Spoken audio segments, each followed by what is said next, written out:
তারাও কি ছাত্রলীগের মতো ক্ষমতার জন্য পাগল হয়ে গেলেন? দেখেন 5 আগস্টের আগ পর্যন্ত সবারই কমন ইন্টারেস্ট ছিল শেখ হাসিনার পতন।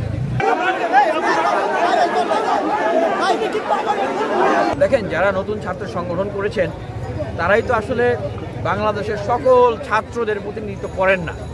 আর অনেক ছাত্র সংগঠন, ছাত্র অধিকার পরিষদ আছে, ছাত্র দল আছে, ছাত্র শিবির আছে, ছাত্র ফেডারেশন, ছাত্র ইউনিয়ন, এরকম অসংখ্য ছাত্র সংগঠন আছে যারা বাংলাদেশের শিক্ষার্থীদেরকে নিয়ে কাজ করে। সুতরাং একটা গ্রুপ, একটা অংশ যারা আন্দোলনে ছিলেন, তাদের অনেকেই সামনের সারিতে ছিলেন, তারা একটা রাজনৈতিক ছাত্র সংগঠন প্রকাশ করতে গেছেন। সেইখানে তাদের মানে অব্যবস্থাপনা বা তারা কোনো মানদণ্ড তৈরি করতে পারে নাই, আদর্শ মানদণ্ড, যেটার কারণে তাদের ভিতরে অভ্যন্তরীণ কোন্দল হয়েছে প্রাইভেট সহ অন্য যারা ছিলেন তাদের সাথে। আমি মনে করি না সামগ্রিকভাবে এইটা আসলে আমাদের প্রাইভেট বা পাবলিক বিশ্ববিদ্যালয়ে যে ছাত্র বা শিক্ষার্থীরা আছেন, ভাই বোনরা আছেন, তাদের ভিতরে এইটার কোনো একটা ইম্প্যাক্ট করবে যে তারা আবার পাবলিক প্রাইভেট মারামারি কাটাকাটি বা একটা সহিংসতা বা একটা স্নায়ুযুদ্ধের দিকে যাবে। এইটার ইম্প্যাক্ট সেখানে কোনোভাবেই করার কথা না। এইটা ওনারা জাস্ট একটা ছাত্র সংগঠন করতেছেন, ওনারা ছাত্রদের প্রতিনিধিত্ব করবেন, কিন্তু সমগ্র বাংলাদেশের ছাত্রদের ভিতরে এটার একটা ইম্প্যাক্ট পড়বে এটা মনে করি না। তবে হ্যাঁ, ইম্প্যাক্ট যেটা পড়বে সেটা সকল ছাত্রদের কাছে এটা হলো যে নতুন যে একটা প্রত্যাশা সবার কাছে, সেই নতুন প্রত্যাশার আশায় ঘুরে বালি পড়বে।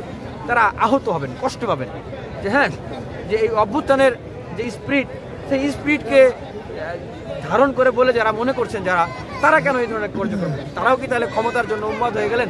তারাও কি ছাত্রলীগের মতো ক্ষমতার জন্য পাগল হয়ে গেলেন? তাহলে বিশ্বাস করবো কাকে? দেখেন 5 আগস্টের আগ পর্যন্ত সবারই কমন ইন্টারেস্ট ছিল শেখ হাসিনার পতন। 5 আগস্টের পরে যারা সাধারণ মানুষ ছিলেন, আহত হয়েছেন, অনেকে শহীদ হয়েছেন, যারা রাজনীতি করেন না, সরাসরি রাজনৈতিক দলের সাথে যুক্ত না, তাদের অনেকেই কিন্তু নিজ নিজ জায়গায় ফিরে গেছেন। কিন্তু যারা রাজনীতি করে আসছিলেন বা যারা রাজনীতি করবেন, তাদের কাজটা কি? রাজনীতি কেন করে ভাই আমাকে বলেন তো? রাজনৈতিক দল কেন বানায়? কেন? ক্ষমতায় যাওয়ার জন্য। তাহলে 5 আগস্টের পরে প্রত্যেকটা স্টেপ, প্রত্যেকটা ঘটনা ঘটেছে, প্রত্যেকটা সেকেন্ড অতিবাহিত হয়েছে ক্ষমতায় যাওয়ার জন্য।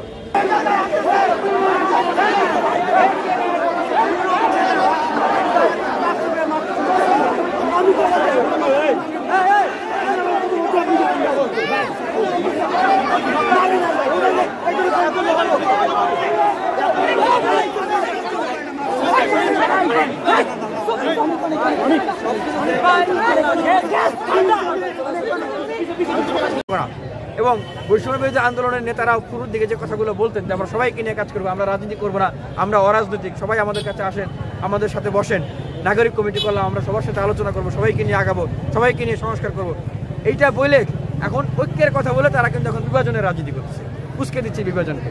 এবং এই দায়িত্বটা কিন্তু আমাদের কিন্তু বারবারই নিতে হবে আমাদের মাননীয় প্রধান উপদেষ্টা সহ অন্য উপদেষ্টা থেকে। আমি এই জন্য এই অনুরোধটা জানাচ্ছি।